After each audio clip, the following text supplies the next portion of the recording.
Yo, yo. Sup mga pre, customer order done.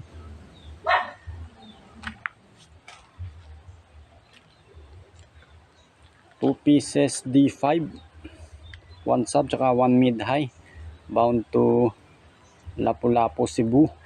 Shout out at thank you kay Sir Fritz of Lapu-Lapu, siya po yung magpagawa ng box. Maraming salamat po sa tiwala, sir.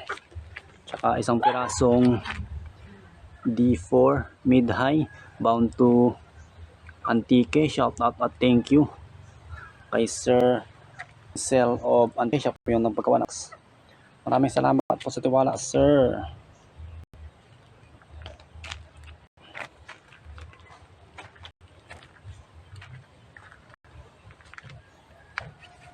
Bali dito sa D4 is yung request ng customer is naka T-nut, yung T-nut screw yung nasa takip niya.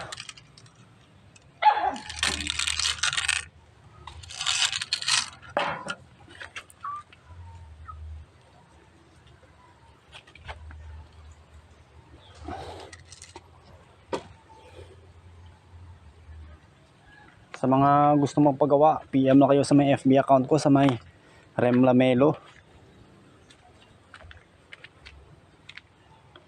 No, sa Twitter is HT46.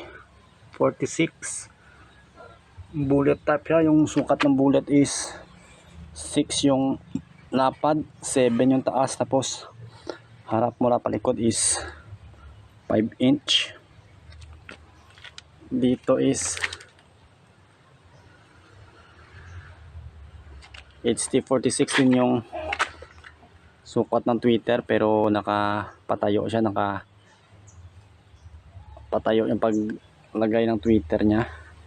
Ang sukat naman ng bullet niya is 6x6x3, 6 yung lapad, 6 yung taas, tapos 3 yung haba mula harap palikod.